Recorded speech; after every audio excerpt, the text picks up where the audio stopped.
Hello everyone, आज हम पढ़ेंगे क्लास 10 फिजिक्स का चैप्टर नंबर 3 जिसका नाम है इलेक्ट्रिसिटी। तो ये जो है वो क्लास 10 में फिजिक्स का सबसे इम्पोर्टेंट चैप्टर है। इसका वेटेज भी एग्जाम में काफी ज्यादा होता है और इस चैप्टर से काफी सारे न्यूमेरिकल्स भी हमें एग्जाम में देखने को मिलते हैं। यूजुअली ये थोड़ा सा लेंथी चैप्टर है, लेकिन आज हम इस चैप्टर को न्यूमेरिकल्स के साथ एनिमेशन में काफी शॉर्ट टाइम में कंप्लीट करेंगे। तो चलिए स्टार्ट करते हैं।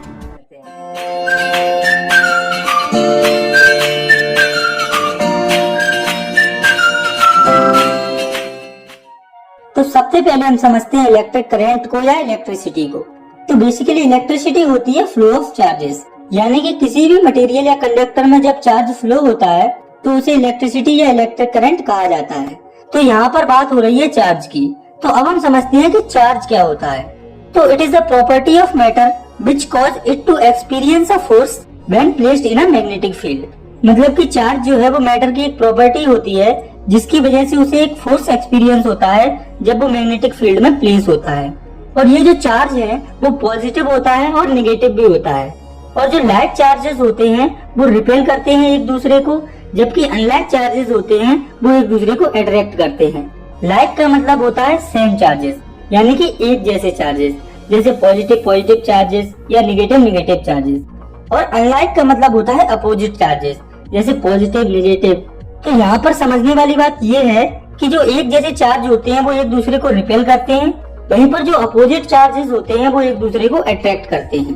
और जो चार्ज होता है उसकी एसआई यूनिट होती है कूलम, जिसे कि कैपिटल क्यू से रिप्रेजेंट किया जाता है। और अगर इस चैप्टर में आपको कहीं भी कैपिटल क्यू दिखता है तो आपको समझ जाना है कि यहाँ पर चार्ज की बात हो रही है। तो जब चार्ज की बात हो रही है तो हम जानते हैं कि कोई भी मटेरियल एटम से मिलकर बना होता है, और जो एटम होता है वो इलेक्ट्रॉन प्रोटॉन और न्यूट्रॉन से मिलकर बना होता है। और हम जानते हैं कि इलेक्ट्रॉन पर नेगेटिव और प्रोटॉन पर पॉजिटिव और न्यूट्रॉन पर कोई चार्ज नहीं होता। और अगर हम बात करें एक इलेक्ट्रॉन पर चार्ज की या फिर चार्ज ऑन वन इलेक्ट्रॉन, तो वो होता है -1.6 इंटू 10⁻⁻19 कूलम। वहीं पर एक प्रोटॉन में चार्ज होता है +1.6 इंटू 10⁻⁻19 कूलम। इसके बाद हमें देखना है कि एक कूलम में कितने इलेक्ट्रॉन्स होते हैं। तो एक कूलम चार्ज में 6.25 इंटू 10⁻18 इलेक्ट्रॉन्स होते हैं। ये हम इस फॉर्मूले से निकाल सकते हैं। तो Q इक्वल्स टू Ne, जिसमें Q है चार्ज, N है नंबर ऑफ इलेक्ट्रॉन्स और E है चार्ज ऑन इलेक्ट्रॉन। तो हमें यहाँ पर N यानी कि नंबर ऑफ इलेक्ट्रॉन्स फाइंड करने हैं। तो यहाँ पर Q हो जाएगा 1, क्योंकि हमें एक कूलम चार्ज के अंदर नंबर ऑफ इलेक्ट्रॉन्स को फाइंड करना है। तो नंबर ऑफ इलेक्ट्रॉन्स यहाँ से आ जाएंगे 6.25 इंटू 10⁻18 इलेक्ट्रॉन्स, यानी कि एक कूलम चार्ज के अंदर 6.25 इंटू 10⁻18 इलेक्ट्रॉन्स होते हैं। तो जो चार्ज होता है उसके बेसिस पर जो इलेक्ट्रिसिटी होती है उसे दो टाइप्स में डिवाइड किया गया है, जो कि है स्टैटिक इलेक्ट्रिसिटी और करंट इलेक्ट्रिसिटी। यहाँ इस क्लास में हमें करंट इलेक्ट्रिसिटी के बारे में पढ़ना है, लेकिन हम स्टैटिक इलेक्ट्रिसिटी की डेफिनेशन को यहाँ पर भी देखेंगे। तो स्टैटिक इलेक्ट्रिसिटी ऐसी इलेक्ट्रिसिटी होती है जिसमें जो चार्ज होता है वो फ्लो नहीं करता है, वो एक जगह पर इकट्ठा रहता है। फॉर एग्जाम्पल, जब आप प्लास्टिक के स्केल को अपने बालों से रब करते हैं तो उसमें चार्ज आ जाता है। तो यहाँ पर याद रखने वाली बात यह है कि जो चार्ज होता है वो स्केल के उसी हिस्से पर रहता है जो हिस्सा रफ होता है बालों में। चार्ज पूरे स्केल में डिस्ट्रीब्यूट नहीं होता है, यानी कि हम बेसिकली कह सकते हैं स्टैटिक इलेक्ट्रिसिटी में चार्ज फ्लो नहीं करता है। वहीं पर दूसरी इलेक्ट्रिसिटी है करंट इलेक्ट्रिसिटी। उसमें एक मेटल वायर के अंदर इलेक्ट्रॉन्स या चार्जेस जो है वो सिस्टमेटिक वे में फ्लो करते हैं। तो करंट इलेक्ट्रिसिटी या इलेक्ट्रिक करंट को हम अच्छे से समझ लेते हैं। तो करंट होता है flow of charge per unit time, और इसे कैपिटल I से रिप्रेजेंट किया जाता है। I इक्वल्स टू होता है Q अपॉन T। यहाँ पर Q है चार्ज, T है टाइम। और बात करें इसकी SI यूनिट की तो वो होती है एम्पियर, जिसे कैपिटल A से रिप्रेजेंट किया जाता है। और ये जो करंट है इसको जनरली दो और छोटी यूनिट्स में मेजर किया जाता है, जिसमें कि पहली है मिली एम्पियर, जिसको MA से डिनोट किया जाता है, और 1 मिली एम्पियर बराबर होता है 10⁻³ एम्पियर। और दूसरी है माइक्रो एम्पियर, जिसको कि इस तरह से डिनोट किया जाता है, और 1 माइक्रो एम्पियर बराबर होता है 10⁻⁻6 एम्पियर। और ये जो करंट होता है इसे मेजर किया जाता है अमीटर से। तो ये जो अमीटर होता है वो कुछ ऐसा दिखता है, और ये जो आपको दिख रहा है वो है अमीटर का सिंबल। और अमीटर के बारे में दो इम्पोर्टेंट पॉइंट्स हैं जो आपको याद रखने हैं। तो पहला है इट इज लो रेजिस्टेंस, यानी कि अमीटर में रेजिस्टेंस कम होता है, और रेजिस्टेंस के बारे में हम डिटेल स्टडी आगे इसी चैप्टर में करेंगे। और दूसरा पॉइंट है it is always connected in series, यानी कि जो अमीटर होता है वो सीरीज में कनेक्ट होता है इस तरह से इलेक्ट्रिक सर्किट के अंदर। तो अब आप सोच रहे होंगे कि इलेक्ट्रिक सर्किट क्या होता है। तो इलेक्ट्रिक करंट के ट्रांसमिट होने का जो पाथ होता है उसे इलेक्ट्रिक सर्किट कहा जाता है। तो अब हम देखते हैं इलेक्ट्रिक चार्ज या इलेक्ट्रिक करंट पर बेस्ड एक न्यूमेरिकल को। तो ये जो क्वेश्चन आपको आपकी स्क्रीन पर दिख रहा है ये है एनसीईआरटी एग्जांपल नंबर 1, जिसमें कि करंट हमें दिया हुआ है 0.5 एम्पियर और टाइम दिया है 10 मिनट। तो अब हम इसे सॉल्व करते हैं। तो एक कॉमन बात जो मैं आपको हर फिजिक्स के लेक्चर में कहता हूँ कि जब भी आप न्यूमेरिकल्स को सॉल्व करें तो आपको हर एक गिवन यूनिट्स को उसकी ऐसा यूनिट में कन्वर्ट करके लिख लेना है। तो हमें गिवन है करंट 0.5 एम्पियर और टाइम 10 मिनट, जिसे कि हम उसकी ऐसा यूनिट जो कि होती है सेकंड उसमें कन्वर्ट कर लेंगे। तो यहाँ से हमारा टाइम हो जाएगा 600 सेकंड। हमें यहाँ पर चार्ज को फाइंड करना है। तो हम जानते हैं Q इक्वल्स टू IT। तो हम इस फॉर्मूले में करंट और टाइम की वैल्यूज को रख देंगे। तो जब हम इस इक्वेशन को सॉल्व करेंगे तो हमारा आंसर आ जाएगा 300 कूलम चार्ज। इसके बाद हमें समझना अगले टॉपिक को, जो कि इलेक्ट्रिक पोटेंशियल और पोटेंशियल डिफरेंस। तो जो हमारा मेटालिक वायर या कंडक्टर होता है उसमें फ्री इलेक्ट्रॉन्स प्रेजेंट होते हैं, जो कि स्पेशल डायरेक्शन में अगर मूव करते हैं तो उसे करंट कहा जाता है। लेकिन इसमें जो इलेक्ट्रॉन्स प्रेजेंट होते हैं इनकी डायरेक्शन स्पेसिफिक नहीं होती, ये रैंडमली इधर उधर मूव करते रहते हैं किसी भी डायरेक्शन में। अगर हमें इन सभी इलेक्ट्रॉन्स को सेम डायरेक्शन में फ्लो कराना है तो हमें एक डिफरेंस क्रिएट करना होगा। इसे आप ऐसे समझिए कि हमारे पास दो बीकर हैं और ये दोनों एक पाइप से कनेक्टेड हैं। तो अब आप ये अज्यूम करिए कि इन दोनों बीकर में सेम लेवल वाटर है। तो इस कंडीशन में जो वाटर है वो फ्लो नहीं करेगा एक बीकर से दूसरे बीकर में, क्योंकि दोनों बीकर में वाटर का जो लेवल है वो सेम है। इसी तरह से कंडक्टर के अंदर जो इलेक्ट्रॉन्स होते हैं वो इवनली डिस्ट्रीब्यूट होते हैं। वहीं अगर हम बात करें दूसरी सिचुएशन की, तो इसमें हम एक बीकर से वाटर को निकाल देंगे और उसका लेवल कम कर देंगे। तो इस कंडीशन में दोनों बीकर में जो वाटर का लेवल है वो अलग अलग हो जाएगा और उनमें डिफरेंस क्रिएट हो जाएगा। और जिस बीकर में वाटर का लेवल ज्यादा है उससे वाटर फ्लो होकर उस बीकर में आ जाएगा जिसमें कि वाटर का लेवल कम है। ठीक इसी तरह से कंडक्टर के अंदर डिफरेंस क्रिएट किया जाता है बैटरी को कनेक्ट करके। बैटरी के एक एंड पर पॉजिटिव चार्ज होता है और दूसरे एंड पर नेगेटिव चार्ज होता है। तो हम जानते हैं कि इलेक्ट्रॉन्स नेगेटिवली चार्ज होते हैं, इसलिए कंडक्टर के सभी इलेक्ट्रॉन्स बैटरी में पॉजिटिव एंड पर पहुंच जाते हैं और कंडक्टर के अंदर डिफरेंस क्रिएट हो जाता है, जिसे कि पोटेंशियल डिफरेंस कहा जाता है। तो अब हम पोटेंशियल डिफरेंस को कंसेप्चुअली डेफिनेशन के थ्रू समझते हैं। तो it is a work done to move a unit charge from one point to another, यानी कि एक यूनिट चार्ज को मूव करने में जितना वर्क डन किया जाता है उसे पोटेंशियल डिफरेंस कहा जाता है। तो पोटेंशियल डिफरेंस इक्वल्स टू हो जाएगा वर्क अपॉन चार्ज और इसकी ऐसा यूनिट होती है वोल्ट। तो अब हम डिफाइन करते हैं 1 वोल्ट को। तो जब 1 जूल वर्क डन किया जाता है 1 कूलम चार्ज को कैरी करने के लिए, तो उस कंडीशन के पोटेंशियल डिफरेंस को कंसीडर किया जाता है 1 वोल्ट। और ये जो पोटेंशियल डिफरेंस होता है वो सेल और बैटरी के द्वारा मेंटेन किया जाता है। और जो पोटेंशियल डिफरेंस होता है वो मेजर किया जाता है वोल्ट मीटर के थ्रू। वोल्ट मीटर क्या होता है ये हम देख लेते हैं। तो ये एक डिवाइस होता है जो कि कुछ ऐसा दिखता है जो कि पोटेंशियल डिफरेंस को मेजर करने का काम करता है। इसके बारे में 3 पॉइंट्स हैं जो आपको याद रखने हैं। पहला है इट इज हाई रेजिस्टेंस, यानी कि वोल्ट मीटर में रेजिस्टेंस काफी हाई होता है। दूसरा है it is always connected in parallel, यानी कि ये हमेशा पैरेलल में कनेक्ट होता है इलेक्ट्रिक सर्किट के अंदर। और तीसरा पॉइंट है कि वोल्ट मीटर में जो करंट है वो हायर पोटेंशियल से लोअर पोटेंशियल की तरफ फ्लो होता है। तो अब हम देखते हैं पोटेंशियल डिफरेंस पर बेस्ड एक न्यूमेरिकल को। तो ये आपकी एनसीईआरटी का एग्जांपल नंबर 2 है, जिसमें चार्ज दिया है 2 कूलम और पोटेंशियल डिफरेंस दिया हुआ है 12 वोल्ट। हमें इस न्यूमेरिकल में वर्क फाइंड करना है। तो जब हम इन वैल्यूज को इसके फॉर्मूले में रखेंगे, जो कि ये V equals to W upon Q, तो हमारा वर्क डन आ जाएगा 24 जूल। इसके बाद हमें समझना है सर्किट डायग्राम को। तो ये जो है वो ग्राफिकल रिप्रेजेंटेशन होता है इलेक्ट्रिक सर्किट का, जिसमें इलेक्ट्रिक सर्किट से रिलेटेड हर एक कंपोनेंट को उसके सिंबल के थ्रू रिप्रेजेंट किया जाता है। तो जो सर्किट डायग्राम होता है वो कुछ ऐसा दिखता है। और ये जो आप देख रहे हैं ये है लिस्ट सर्किट डायग्राम के कंपोनेंट्स की उनके सिंबल्स के साथ। आगे हमें समझना है एक काफी इंपॉर्टेंट टॉपिक को, जो कि है ओम्स लॉ। तो ये जो लॉ है वो बेसिकली रिलेशन शो करता है पोटेंशियल डिफरेंस और करंट के बीच में, जो कि कहता है पोटेंशियल डिफरेंस अक्रॉस मेटल और conductor is directly proportional to the current passing through the circuit provided when the temperature remains constant. मतलब कि किसी मेटालिक वायर या कंडक्टर के अंदर जितना भी पोटेंशियल डिफरेंस होता है वो डायरेक्टली प्रोपोर्शनल होता है करंट के, जो कि सर्किट से पास हो रहा होता है। इसके साथ इसमें एक कंडीशन और होती है कि जिस मेटालिक वायर या कंडक्टर से करंट पास हो रहा होता है उसका टेम्परेचर कांस्टेंट होता है। तो हम यहाँ से लिख सकते हैं potential difference is directly proportional to current, या पर V प्रोपोर्शनल टू I। तो यहाँ पर आपको ये याद रखना है कि जब भी प्रोपोर्शनलिटी कांस्टेंट हटता है तो कुछ ना कुछ कांस्टेंट जरूर आता है। तो यहाँ पर जब ये प्रोपोर्शनलिटी साइन हटेगा तो कांस्टेंट आएगा R। तो यहाँ पर हो जाएगा V इक्वल्स टू IR, जिसमें कि R है रेजिस्टेंस जो कि एक प्रोपोर्शनलिटी कांस्टेंट है। यहाँ पर इसके बाद हमें देखना है graphical representation of Ohm's law, यानी कि ओम्स लॉ की ग्राफिकल रिप्रेजेंटेशन। तो इस ग्राफ में हम एक्स एक्सिस पर ले लेंगे करंट को, जिसे कैपिटल I से रिप्रेजेंट किया गया है, और बाय एक्सिस पर ले लेंगे पोटेंशियल डिफरेंस को, जिसे V से रिप्रेजेंट किया गया है। तो V और I के बीच में यहाँ पर जो ग्राफ होगा वो बिल्कुल स्ट्रेट लाइन होगा, वो जो लाइन है वो बिल्कुल भी टेढ़ी नहीं होगी। तो अभी हमने एक टर्म के बारे में सुना है जो कि है रेजिस्टेंस, जो कि एक प्रोपोर्शनलिटी कांस्टेंट है। अब हमें उसी R या रेजिस्टेंस के बारे में समझना है। तो it is a property of a conductor that resist flow of charge in the conductor. मतलब कि ये कंडक्टर की ऐसी प्रॉपर्टी होती है जिससे ये चार्ज के फ्लो को रेजिस्ट या अपोज करती है, और इसकी ऐसा यूनिट होती है ओम, और ओम को इस सिंबल से रिप्रेजेंट किया जाता है। इसके बाद हमें देखना है रेजिस्टेंस से रिलेटेड एक डिवाइस को, जो कि है रियोस्टेट।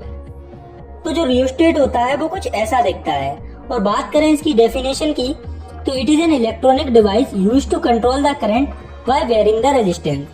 मतलब कि एक इलेक्ट्रॉनिक डिवाइस होता है जो कि करंट को कंट्रोल करता है रेजिस्टेंस को वेरी करके या चेंज करके। इसके बाद हमें डिफाइन करना है 1 ओम को। तो जब किसी कंडक्टर में पोटेंशियल डिफरेंस होता है 1 वोल्ट और करंट वहां से पास हो रहा होता है 1 एम्पियर, तो उस कंडीशन में जो रेजिस्टेंस होता है वो होता है 1 ओम। इसके बाद हमें देखना है उन फैक्टर्स को जिन पर रेजिस्टेंस डिपेंड करता है। तो जो रेजिस्टेंस है वो मोस्टली 3 फैक्टर्स पर डिपेंड करता है, जिसमें कि पहला है लेंथ। तो जो रेजिस्टेंस है वो लेंथ पर डायरेक्टली डिपेंड होता है, यानी कि किसी कंडक्टर की लेंथ जितनी ज्यादा होगी उसमें रेजिस्टेंस भी उतना ज्यादा होगा। मतलब कि जब लेंथ बढ़ेगी तो रेजिस्टेंस बढ़ेगा, और जब लेंथ घटेगी तो रेजिस्टेंस घटेगा। इसके बाद है दूसरा फैक्टर जो कि है एरिया ऑफ क्रॉस सेक्शन। तो जो रेजिस्टेंस होता है वो इनवर्सली प्रोपोर्शनल होता है एरिया ऑफ क्रॉस सेक्शन के। मतलब कि जब एरिया ऑफ क्रॉस सेक्शन बढ़ता है तब रेजिस्टेंस कम हो जाता है, और जब एरिया ऑफ क्रॉस सेक्शन घटता है तब रेजिस्टेंस बढ़ जाता है। इसके बाद तीसरा और सबसे इम्पोर्टेंट फैक्टर है नेचर ऑफ मटेरियल। तो जो रेजिस्टेंस होता है वो कंडक्टर के नेचर पर काफी डिपेंड करता है। जैसे कि जो सिल्वर होता है उसमें रेजिस्टेंस काफी कम होता है, उसमें से करंट काफी अच्छे से फ्लो होता है। वहीं पर जो आयरन होता है उसमें रेजिस्टेंस सिल्वर के कंपैरिजन में काफी ज्यादा होता है। तो इस तीसरे फैक्टर से पहले हमने रेजिस्टेंस को अफेक्ट करने वाले 2 फैक्टर के बारे में पढ़ा था, जिन्हें हम शॉर्ट में इस तरीके से लिख सकते हैं, R proportional to L and R inversely proportional to A। तो हम इन दोनों इक्वेशन को कंबाइन करके लिख सकते हैं R proportional to L upon A। तो हम जानते हैं कि जब भी प्रोपोर्शनलिटी कांस्टेंट हटता है तो कुछ ना कुछ कांस्टेंट जरूर आता है। जब यहाँ से ये साइन हटेगा तो यहाँ पर आ जाएगा ये प्रोपोर्शनलिटी कांस्टेंट जो कि है रो, जिसका सिंबल कुछ ऐसा होता है। तो यहाँ से R इक्वल्स टू हो जाएगा rho into L upon A। तो यहाँ पर आप देख सकते हैं कि जो रेजिस्टेंस होता है वो लेंथ एरिया के साथ एक तीसरे फैक्टर पर भी डिपेंड करता है जो कि है रो, और ये रो होता है रेजिस्टिविटी, जो कि मटेरियल का नेचर होता है। तो आपकी ये समझ में आ गया होगा कि रेजिस्टेंस नेचर पर कैसे डिपेंड करता है। तो इसके बाद हमें समझना है नेचर ऑफ मटेरियल के बारे में, यानी कि रेजिस्टिविटी के बारे में। तो it is a fundamental property of a material that resist the flow of electric current. मतलब कि ये फंडामेंटल प्रॉपर्टी होती है मटेरियल की जो कि इलेक्ट्रिक करंट के फ्लो को रोकती है। इसका सिंबल होता है रो, जिसके बारे में अभी आपने देखा है। अगर हम बात करें इसकी एसआई यूनिट की तो वो हम रो के फॉर्मूले से निकाल सकते हैं। तो यहाँ से रो इक्वल्स टू हो जाएगा R into A upon L। तो रेजिस्टेंस की ऐसा यूनिट है ओम, और एरिया की ऐसा यूनिट होती है मीटर स्क्वायर, और लेंथ की मीटर। तो यहाँ से रेजिस्टिविटी की ऐसा यूनिट आ जाएगी ओम मीटर। आपको यहाँ पर एक चीज याद रखनी है, अगर आप एग्जाम में या कहीं भी किसी की भी ऐसा यूनिट भूल गए हैं तो आप उसे उसके फॉर्मूले से निकाल सकते हैं, जैसे अभी हमने निकाली है। तो अब हमें देखना है रेजिस्टिविटी से रिलेटेड कुछ प्रॉपर्टीज को। तो इसमें पहली है इट इज कांस्टेंट, यानी कि जो रेजिस्टिविटी होती है वो कांस्टेंट होती है, वो कभी चेंज नहीं होती। इसके बाद है range of resistivity of metal and alloys is 10 to the power -8 to 10 to the power -6 ohm metre. मतलब कि मेटल्स और अलॉयज की जो रेजिस्टिविटी होती है वो होती है 10 to the power -8 to 10 to the power -6 ohm metre के बीच में। तो आप देख सकते हैं कि मेटल्स और अलॉयज की रेजिस्टिविटी काफी कम होती है, इसीलिए चार्ज को काफी आसानी से फ्लो करते हैं और ये गुड कंडक्टर बन जाते हैं। इसके बाद range of resistivity of non metals और insulator is 10 to the power 12 to 10 to the power ohm metre. मतलब कि नॉन मेटल्स और इंसुलेटर्स की जो रेजिस्टिविटी होती है वो लाई करती है 10 to the power 12 to 10 to the power 17 ohm metre के बीच में। तो आप देख सकते हैं कि नॉन मेटल्स की रेजिस्टिविटी होती है 10 to the power 12 to 10 to the power 17 ohm metre, जो कि काफी ज्यादा होती है। इसीलिए नॉन मेटल्स बैड कंडक्टर होते हैं इलेक्ट्रिसिटी के। इसके बाद है copper and aluminium use for electrical transmission as they have low resistivity. तो अभी आपने पहले पॉइंट में पढ़ा है कि मेटल और अलॉयज की रेजिस्टिविटी काफी कम होती है, इसीलिए कॉपर और एल्यूमिनियम जो है वो इलेक्ट्रिकल ट्रांसमिशन में यूज होते हैं। इसके बाद हमें देखना है रेजिस्टेंस रेजिस्टिविटी पर बेस्ड कुछ न्यूमेरिकल्स को। तो ये जो आप अपनी स्क्रीन पर न्यूमेरिकल देख रहे हैं ये है एनसीईआरटी का एग्जाम्पल नंबर 3, जिसमें 2 क्वेश्चन हमसे पूछे गए हैं। तो चलिए इन्हें हम सॉल्व करते हैं। तो पहले हम देखते हैं हमें गिवन क्या है। तो पहले क्वेश्चन में हमें पोटेंशियल डिफरेंस दिया हुआ है 220 वोल्ट और रेजिस्टेंस दिया हुआ है 1200। तो हमें यहाँ पर करंट फाइंड करना है। तो हम यहाँ पर सिंपल कुछ नहीं V = IR वाले फॉर्मूले में गिवन वैल्यूज को पुट कर देंगे। तो जब हम इन वैल्यूज को पुट करेंगे तो हमारा करंट आ जाएगा 0.18 एम्पियर। और इस न्यूमेरिकल के सेकंड पार्ट में भी सेम चीज पूछी गई है, बस वैल्यूज अलग है। तो आप उसे भी वैल्यूज को पुट करके सॉल्व कर सकते हैं। इसके बाद है अगला न्यूमेरिकल जो कि एग्जांपल नंबर 12.4। तो इस क्वेश्चन में हीटर का पोटेंशियल डिफरेंस दिया हुआ है 60 वोल्ट और वो करंट ड्रॉ कर रहा है 4 एम्पियर। तो हमें यहाँ पर बताना है कि जब पोटेंशियल डिफरेंस 120 वोल्ट हो जाएगा तब करंट क्या होगा। तो सबसे पहले हम यहाँ पर ओम्स लॉ का यूज करके रेजिस्टेंस निकालेंगे। तो यहाँ से हमारा रेजिस्टेंस आ जाएगा 150 ओम। तो अब आप यहाँ पर ध्यान दीजिए कि रेजिस्टेंस हमें पता है 150 ओम, पोटेंशियल डिफरेंस का भी पता है 120 वोल्ट। तो हमें करंट फाइंड करना है, तो हम यहाँ भी ओम्स लॉ अप्लाई कर देंगे। तो यहाँ से हमारा करंट आ जाएगा 8 एम्पियर, यानी कि जब पोटेंशियल डिफरेंस 120 वोल्ट हो जाएगा तब 8 एम्पियर करंट विड्रॉ होगा। तो अब हम इन टॉपिक्स पर बेस्ड एक और न्यूमेरिकल को देखते हैं। तो ये है आपकी एनसीईआरटी का एग्जाम्पल नंबर 12.6, जिसमें एक मटेरियल दिया है जिसकी लेंथ है L और एरिया ऑफ क्रॉस सेक्शन है A और उसका रेजिस्टेंस है 4 ओम। तो हमें उसी सेम मटेरियल का रेजिस्टेंस फाइंड करना है जब उसकी लेंथ आधी हो जाए और area of cross section double हो जाए। तो ये क्वेश्चन आपको काफी कॉम्प्लिकेटेड लग रहा होगा, पर एक्चुअल में ये काफी सिंपल क्वेश्चन है। तो इसमें हम दोनों कंडीशन को इक्वेशन के फॉर्म में लिख लेंगे। आपको एक बात याद रखनी है कि आप जब भी न्यूमेरिकल्स को सॉल्व करें तो आप फॉर्मूले को अच्छी तरह से ध्यान रखें कि कौन सा फॉर्मूला कहाँ पर यूज होगा। तो यहाँ पर रेजिस्टिविटी वाला फॉर्मूला यूज होगा। तो पहली इक्वेशन बन जाएगी R1 = ρ × L/A = 4 ओम। अब दूसरे वायर के लिए इक्वेशन, तो यहाँ पर लेंथ आधी हो जाएगी और area of cross section double हो जाएगा। तो यहाँ से इक्वेशन हो जाएगी R2 = ρ × L ½/2A = 1/4 ρ × L/A। तो आप इस इक्वेशन में ρ × L/A वाले पार्ट को देखिए। इसकी वैल्यू हमें पहले इक्वेशन में दी हुई है 4 एम्पियर। तो जब हम इसकी वैल्यू को यहाँ पर पुट करेंगे तो आपकी दूसरी वायर का रेजिस्टेंस आएगा 1 ओम। तो अब आपको ये न्यूमेरिकल अच्छे से समझ में आ गया होगा, लेकिन मैं आपको सजेस्ट करना चाहूंगा कि आप इस वीडियो को बैक करके एक बार और देखें, जिससे आप इस टाइप के न्यूमेरिकल को आसानी से सॉल्व कर पाएं। तो अब हम आगे बढ़ते हैं और समझते हैं एक इम्पोर्टेंट टर्म को, जो कि है रजिस्टर। तो it is an electrical component that limits और रेगुलेट्स द इलेक्ट्रिक करंट और register is anything that electricity can travel through easily. मतलब कि रजिस्टर ऐसे इलेक्ट्रिकल कंपोनेंट होते हैं जो कि इलेक्ट्रिक करंट को लिमिट कर दें, यानी कि अपने आप में से लिमिटेड करंट को पास होने दें, उन्हें रजिस्टर कहा जाता है। या फिर अगर हम दूसरी तरह से कहें तो रेजिस्टेंस वो होते हैं जिससे इलेक्ट्रिसिटी आसानी से पास नहीं हो पाती है। For example fan, bulb, TV etc। तो अभी हमने जिन रजिस्टर्स के बारे में पढ़ा है, अगर हम इन्हें एक लाइन या सीरीज में कनेक्ट कर दें तब रेजिस्टेंस क्या होगा, ये अब हम देखते हैं। तो आप इस सर्किट डायग्राम को देखिए। इसमें 3 रजिस्टर्स जो कि सीरीज या लाइन में कनेक्ट हैं, इन्हें R1, R2 और R3 से रिप्रेजेंट किया गया है और इसमें एक बैटरी और एमीटर भी कनेक्टेड है। तो हम जानते हैं कि जो करंट होता है वो पॉजिटिव एंड से नेगेटिव एंड की तरफ फ्लो करता है, इसीलिए करंट की डायरेक्शन ये दिखाई गई है। तो जो ये बैटरी है वो इस सर्किट में पोटेंशियल डिफरेंस क्रिएट करेगी, जिसकी वजह से करंट इसमें फ्लो करेगा। तो अब आप इस सर्किट को देखिए। करंट के लिए इस सर्किट में एक ही रास्ता है, ये वाला, यानी कि करंट इस सर्किट में सेम रहेगा। अगर हम बात करें वोल्टेज की, तो कुछ वोल्टेज फर्स्ट रजिस्टर यूज करेगा, कुछ सेकंड रजिस्टर और कुछ वोल्टेज थर्ड रजिस्टर यूज करेगा। तो यहाँ से हर एक जो रजिस्टर है उसके लिए वोल्टेज अलग होगा। तो R1 रजिस्टर के लिए वोल्टेज हो जाएगा V1, R2 के लिए V2 और R3 रजिस्टर के लिए वोल्टेज हो जाएगा V3। तो हम जानते हैं V = होता है IR। तो हम V1 को लिख सकते हैं IR1। करंट यहाँ पर तीनों रजिस्टर में सेम रहेगा। ऐसे ही V2 हो जाएगा IR2 और V3 इक्वल्स टू हो जाएगा IR3। तो अब हमें यहाँ पर पता करना है कि रजिस्टर को सीरीज में कनेक्ट करने पर टोटल रेजिस्टेंस का क्या होगा। तो इसके लिए हम रेजिस्टेंस के तीनों रजिस्टर की इक्वेशन को जोड़कर टोटल रेजिस्टेंस के आगे लिख देंगे। तो V equals to V1 plus V2 plus V3। तो अब हम आगे इस इक्वेशन को सॉल्व करेंगे। IR equals to IR1 plus IR2 plus IR3। तो I को हम तीनों इक्वेशन में से कॉमन ले लेंगे। तो हम इस इक्वेशन को ऐसे भी लिख सकते हैं IR equals to I bracket में R1 plus R2 plus I3। तो यहाँ से I से जो ये I है वो कट जाएगा और रेजिस्टेंस आ जाएगा R equals to R1 plus R2 plus R3।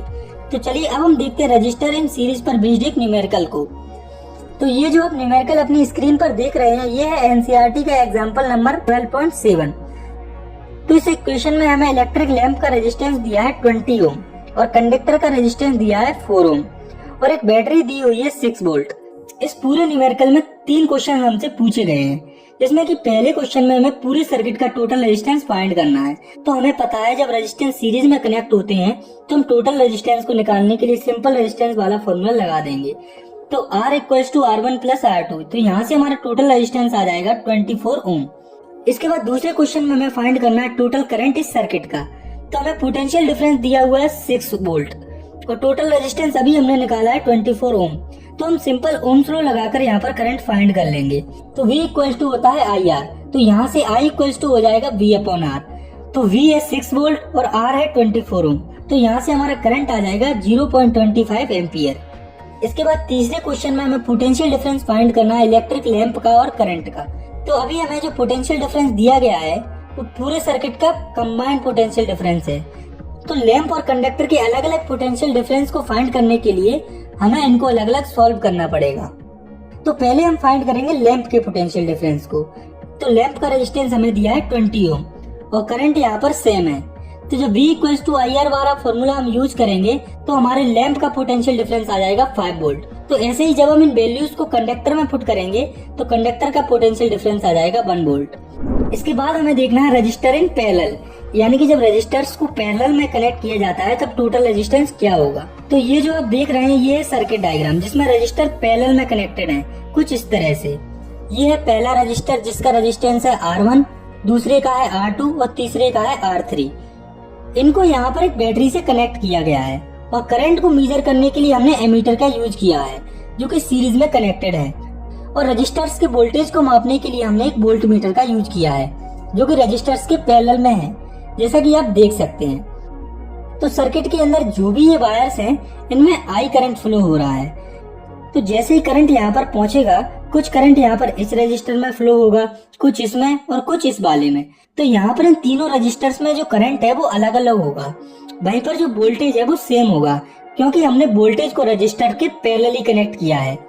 तो ओम्स लॉ में हमने पढ़ा था V इक्वल्स टू IR। तो यहाँ पर जो करंट है वो सेम नहीं है, तो हमें यहाँ से I करंट की वैल्यू को फाइंड करना है। तो I इक्वल्स टू हो जाएगा V अपॉन R। तो ऐसे ही हम तीनों रजिस्टर्स में करंट की वैल्यू फाइंड करेंगे जिसमें कि वोल्टेज सेम है। तो पहले रजिस्टर के लिए करंट हो जाएगा I1 equals to V upon R1, दूसरे के लिए I2 equals to V upon R2 और तीसरे के लिए I3 equals to V upon R3। तो हम करंट को फाइंड करने के लिए टोटल करंट को रजिस्टर्स के करंट के सामने लिख देंगे। तो I equals to I1 plus I2 plus I3। तो हम यहाँ से इनकी वैल्यूज को इस इक्वेशन में पुट कर देंगे। तो I की वैल्यू है V अपॉन R, ऐसे ही हम I1, I2 और I3 की वैल्यूज को रख देंगे। तो जब हम इन वैल्यूज को रख देंगे तो V upon R equals to हो जाएगा V upon R1 plus V upon R2 plus V upon R3। तो इस इक्वेशन को जब हम सॉल्व करेंगे तो हमें मिलेगा 1 upon R equals to 1 upon R1 plus 1 upon R2 plus 1 upon R3। तो जब रजिस्टर्स पैरेलल में कनेक्ट होंगे तब जो टोटल रेजिस्टेंस है वो इक्वल होगा इन तीनों रेजिस्टेंस के रेसिप्रोकल के सम के। तो हमने अभी रजिस्टर्स को दो तरह से कंबाइन किया, पहले सीरीज में और अब पैरेलल में। तो सीरीज कॉम्बिनेशन में जो करंट होता है वो कांस्टेंट होता है और इस कंडीशन में जो टोटल रेजिस्टेंस होता है वो इन तीनों या जितने भी रेजिस्टेंस दिए हुए होते हैं उनके सम के बराबर होता है। वहीं पर जो पैरेलल कॉम्बिनेशन होता है उसमें वोल्टेज कांस्टेंट होता है और उसमें टोटल रेजिस्टेंस होता है वो इन तीनों रेजिस्टेंस या जितने भी गिवन रेजिस्टेंस है उनके रेसिप्रोकल के सम के बराबर होता है। तो अब हम देखते हैं रजिस्टर्स को सीरीज या पैरेलल में कब कनेक्ट किया जाता है। तो अगर हम बात करें सीरीज की तो सीरीज में कनेक्ट करने पर जो रेजिस्टेंस होता है वो काफी ज्यादा होता है। और अगर बात करें इसके एग्जाम्पल की, तो हम दिवाली में जो लाइटिंग वगैरह यूज करते हैं, ये लड़ियां हैं जिन्हें झल्लर भी बोला जाता है, तो उनमें जो रजिस्टर्स होते हैं वो सीरीज में कनेक्ट होते हैं। वहीं पर जो बल्ब और फैन वगैरह होते हैं उनमें रजिस्टर्स पैरेलल में कनेक्ट होते हैं। तो अभी हमने रजिस्टर्स इन सीरीज पर बेस्ड एक न्यूमेरिकल को सॉल्व किया था। तो अब हम एक न्यूमेरिकल सॉल्व करेंगे जो कि बेस्ड होगा रजिस्टर इन पैरेलल के ऊपर। तो ये जो क्वेश्चन आप अपनी स्क्रीन पर देख रहे हैं, ये है एनसीईआरटी का एग्जाम्पल नंबर 12.8। इसमें 3 रजिस्टर्स पैरेलल में कनेक्ट हैं और उनका रेजिस्टेंस हमें दिया हुआ है और हमें पोटेंशियल डिफरेंस दिया हुआ है 12 वोल्ट। तो हम जानते हैं कि पैरेलल में पोटेंशियल डिफरेंस सेम होता है। इस न्यूमेरिकल में भी हमसे 3 क्वेश्चन पूछे गए हैं। तो पहले क्वेश्चन में हमें करंट फाइंड करना है हर एक रजिस्टर का।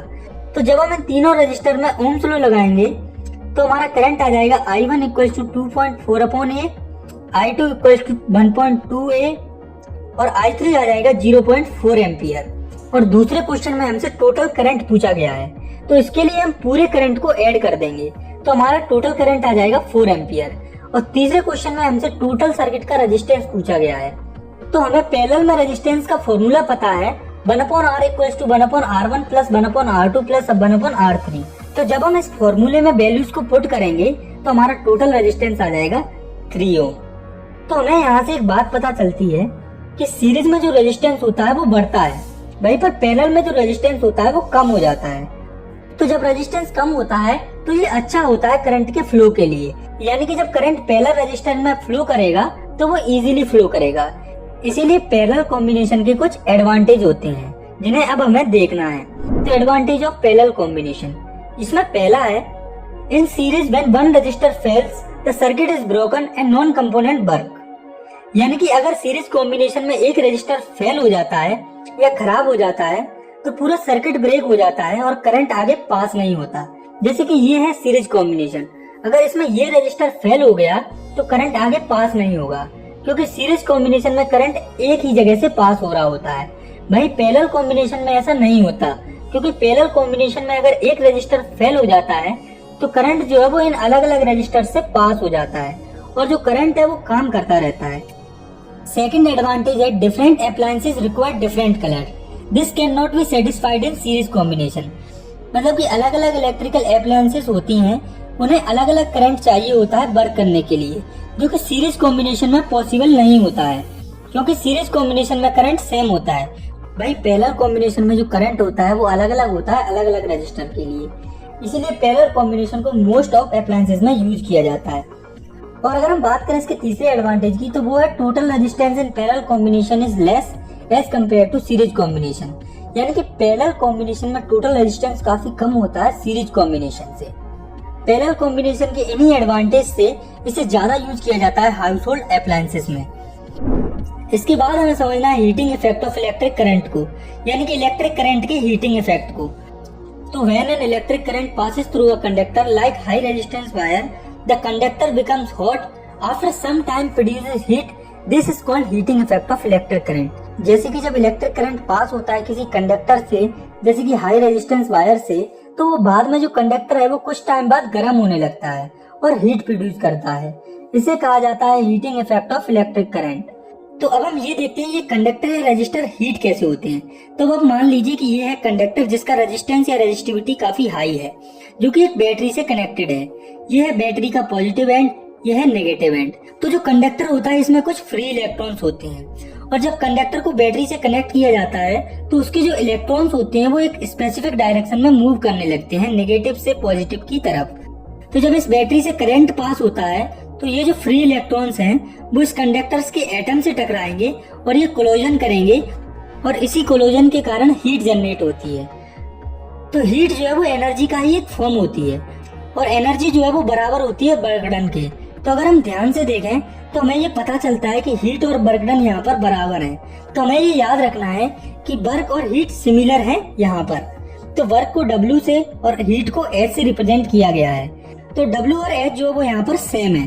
तो अभी थोड़े टाइम पहले हमने पोटेंशियल डिफरेंस में वर्क की वैल्यू फाइंड की थी, तो हम यहाँ पर वो पोटेंशियल डिफरेंस वाला फॉर्मूला लिख देंगे, V = W/Q। तो हम यहाँ पर W की जगह पर H लिख सकते हैं क्योंकि वो सेम है। तो यहाँ पर हो जाएगा V = H/Q। और जब ये Q इधर आ जाएगा तो H इक्वल्स टू हो जाएगा V इंटू क्यू। तो आपको हीट का V इंटू क्यू वाला फॉर्मूला याद रखना है।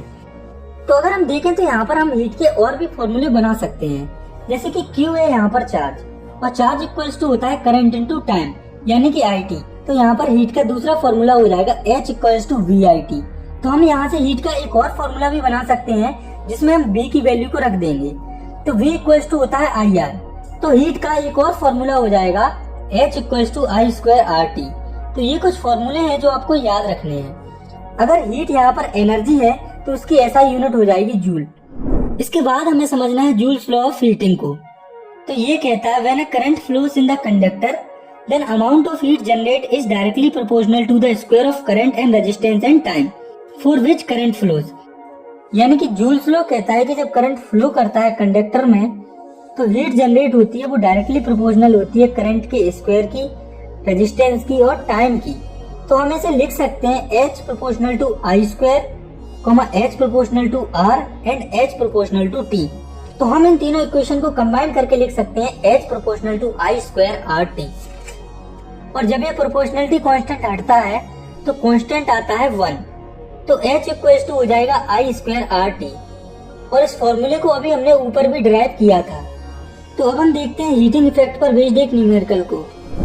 तो ये है NCERT एग्जांपल नंबर 1। इसमें हीट हमें दी हुई है 100 जूल, रेजिस्टेंस दिया है 4 एम्पियर और टाइम है 1 सेकेंड।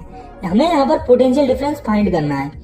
तो हमें रेजिस्टेंस दिया हुआ है और पोटेंशियल डिफरेंस को फाइंड करना है। तो इसके लिए हमें करंट को फाइंड करना होगा। तो हम यहाँ पर हीट का फॉर्मूला लगाकर पहले करंट फाइंड कर लेंगे। तो H equals to I square RT। तो जब हम इस फॉर्मूले में वैल्यूज को पुट करेंगे तो यहाँ पर करंट आ जाएगा 5 एम्पियर। तो करंट हमें मिल गया है, रेजिस्टेंस हमें दिया हुआ है, तो हम सिंपली ओम्स लॉ यूज करके पोटेंशियल डिफरेंस फाइंड कर लेंगे। तो V इक्वल्स टू होता है IR। तो V इक्वल्स टू 5 इंटू 4। तो हमारा पोटेंशियल डिफरेंस आ जाएगा 20 वोल्ट। इसके बाद हमें आगे समझना practical appliances of heating effect of electric current. यानी कि इलेक्ट्रिक करंट के कारण जो हीट जनरेट होती है उसके प्रैक्टिकल एप्लीकेशन, मतलब वो कहाँ पर यूज होता है। तो हम ये भी देखेंगे कि इलेक्ट्रिक करंट का जो हीटिंग इफेक्ट है वो कहाँ पर डिजायरेबल यानी कि फायदे का होता है और कहाँ पर अनडिजायरेबल होता है। तो जो हीटिंग इफेक्ट होता है वो डिजायरेबल होती है डिवाइसेस जैसे कि heater, electric iron, electric fuse और बल्ब एटसेट्रा में। यानी कि इन डिवाइसेस में जो इलेक्ट्रिक करंट का हीटिंग इफेक्ट होता है वो डिजायरेबल होता है, फायदेमंद होता है। वहीं पर हीटिंग इफेक्ट अनडिजायरेबल होता है कुछ डिवाइसेस में जैसे कि कंप्यूटर, टीवी, रेफ्रिजरेटर एटसेट्रा में, क्योंकि इन डिवाइसेस में हीटिंग की जरूरत नहीं होती लेकिन वो होती है, जिसकी वजह से कई बार ये डिवाइस खराब हो जाते हैं। इसके बाद हीटिंग इफेक्ट के अंदर ही हमें समझना है इलेक्ट्रिक बल्ब के बारे में। तो ये भी एक हीटिंग डिवाइस होता है जिसका जो फिलामेंट होता है वो टंगस्टन मेटल से मिलकर बना होता है। तो बल्ब में जो भी करंट आता है वो इसी मेटल पर आता है और करंट के कारण इस मेटल पर काफी हीट पड़ती है और ये काफी गर्म हो जाता है और ग्लो करता है। तो आप सोच रहे होंगे कि जब इस मेटल पर इतनी हीट पड़ती है तो ये मेल्ट क्यों नहीं होता। तो ऐसा इसीलिए होता है क्योंकि टंगस्टन का मेल्टिंग पॉइंट काफी हाई होता है जो कि 3380 डिग्री सेल्सियस, इसीलिए हीट होने पर भी मेल्ट नहीं होता। और ये जो बल्ब होता है इसके अंदर नॉन रिएक्टिव गैसेस जैसे कि नाइट्रोजन और आर्गन भरी होती है। इसके बाद हमें देखना है एक और डिवाइस को जो कि है इलेक्ट्रिक फ्यूज। तो ये एक डिवाइस होता है जो कि इलेक्ट्रिक सर्किट या अप्लायंसेस को प्रोटेक्ट करता है इलेक्ट्रिक करंट के फ्लो को रोककर शॉर्ट सर्किट के टाइम पर या ओवरलोडिंग के टाइम पर। इलेक्ट्रिक फ्यूज के बारे में 3 पॉइंट्स हैं जो हमें जानने हैं। पहला है it is always connected in series, यानी कि ये जो फ्यूज होता है वो सीरीज में कनेक्ट होता है और सीरीज में ये इसीलिए कनेक्ट होता है क्योंकि सीरीज में अगर एक कंपोनेंट काम नहीं करता है तो आगे वाले कंपोनेंट भी सही से काम नहीं करते हैं। और दूसरा है it is low melting point, यानी कि ये जो फ्यूज होता है इसका मेल्टिंग पॉइंट काफी कम होता है और ऐसा इसीलिए होता है क्योंकि फ्यूज को मेल्ट होना पड़ता है शॉर्ट सर्किट के टाइम पर। इसीलिए फ्यूज बनाने के लिए उन्हीं मेटल्स को यूज किया जाता है जिनका मेल्टिंग पॉइंट काफी कम होता है। और तीसरा पॉइंट है the wire of fuse is made up of alloys और metals like tin, copper, aluminium etcetera. यानी कि फ्यूज बनाने के लिए अलॉयज या फिर टिन, कॉपर, एल्यूमिनियम जैसे मेटल का यूज होता है। और अलॉयज और ऐसे मेटल्स का यूज इसीलिए होता है क्योंकि इन मेटल्स और अलॉयज का मेल्टिंग पॉइंट काफी कम होता है। तो अब हमें समझना है इस चैप्टर के आखिरी टॉपिक को जो कि इलेक्ट्रिक पावर। तो electric energy consumed per unit time in an electric circuit is called electric power. तो पर यूनिट टाइम में जो इलेक्ट्रिक एनर्जी कंज्यूम होती है उसे इलेक्ट्रिक पावर कहा जाता है। इसकी SI यूनिट होती है वाट, इसे कैपिटल W से रिप्रेजेंट किया जाता है। और अगर हम पावर को मैथमेटिकली एक्सप्रेस करना चाहें तो वो भी हम कर सकते हैं। तो P इक्वल्स टू E/T, क्योंकि पावर होता है एनर्जी पर यूनिट टाइम, तो यहाँ से हम पावर के भी काफी फॉर्मूले निकाल सकते हैं। तो चलिए देखते हैं उन्हें। तो यहाँ पर जो एनर्जी है वो हीट के बराबर है, तो हम E की जगह पर H लिख सकते हैं। तो P इक्वल्स टू हो जाएगा H/2। तो हमने अभी हीटिंग इफेक्ट में H की कुछ वैल्यूज को फाइंड किया था, जिन्हें अब हम यहाँ पर पुट करेंगे। तो H इक्वल्स टू होता है VIT, तो हम H की जगह पर VIT रख देंगे। तो यहाँ से पावर का फॉर्मूला आ जाएगा P equals to V into I। तो अगर हम इस फॉर्मूले को आगे सॉल्व करें तो यहाँ से पावर के दो और फॉर्मूले आ जाएंगे। तो हम इस P equals to V into I वाले फॉर्मूले में V की वैल्यू रख देंगे। तो V इक्वल्स टू होता है IR, तो हम V की जगह पर IR लिख सकते हैं। तो यहाँ से P इक्वल्स टू हो जाएगा I²R। वहीं पर तीसरे फॉर्मूले के लिए हम ओम्स लॉ के हिसाब से I की वैल्यू रख देंगे। तो I इक्वल्स टू होता है V/R। तो जब हम I की वैल्यू को P इक्वल्स टू V/I वाले फॉर्मूले में रखेंगे तो वो हो जाएगा V²/R। तो पावर की यूनिट होती है वॉट, जो कि काफी छोटी यूनिट होती है। और हम जो प्रैक्टिकली पावर की बड़ी यूनिट किलोवाट को यूज करते हैं, जो कि 1000 वॉट्स के बराबर होती है। तो हम जानते हैं इलेक्ट्रिक एनर्जी होती है पावर और टाइम का प्रोडक्ट। तो अब हमें देखना है commercial unit of electrical energy. Commercial unit यानी कि ऐसी यूनिट जिसका यूज हम कॉमनली करते हैं। तो हम पावर को जनरली किलोवाट और टाइम को हावर में मापते हैं, इसीलिए कमर्शियल यूनिट हो जाएगी किलोवाट हावर। तो अब हम देखते हैं 1 किलोवाट आवर में कितनी एनर्जी होती है। तो 1 किलोवाट में 1000 वॉट्स होते हैं और 1 आवर में 3600 सेकंड होते हैं। तो जब इन दोनों का मल्टीप्लाई होता है तो वो आता है 3.6 इंटू 10⁶ वॉट सेकंड। यहाँ पर हम कह सकते हैं 3.6 इंटू 10⁶ जूल। और अगर हम बात करें इसकी यूज की, तो हमारे घर में जो इलेक्ट्रिसिटी बिल आता है वो इसी पर बेस्ड होता है। जैसे कि हम बिल भरते हैं 1 यूनिट के हिसाब से, तो 1 यूनिट इलेक्ट्रिसिटी का यूज का मतलब है कि हम 1 किलोवाट आवर एनर्जी का यूज कर चुके हैं। तो अब हमें देखना है इलेक्ट्रिक पावर पर बेस्ड इस चैप्टर के आखिरी न्यूमेरिकल को। तो इस क्वेश्चन में पोटेंशियल डिफरेंस दिया हुआ है 220 वोल्ट और करंट दिया हुआ है 0.50 एम्पियर। तो हमें यहाँ पर पावर फाइंड करना है। तो P इक्वल्स टू होता है V इंटू I। तो जब हम इस फॉर्मूले में वैल्यूज को रखेंगे तो हमारी पावर आ जाएगी 110 वोल्ट। तो इसी के साथ हमारा ये जो चैप्टर है वो खत्म होता है। आई होप आपको अच्छी से समझ में आया होगा। अगर वीडियो पसंद आई है तो आप इसे लाइक कर सकते हैं और अगर आप चाहें तो इस चैनल को भी सब्सक्राइब कर सकते हैं। तब तक के लिए thanks for watching, take care, bye.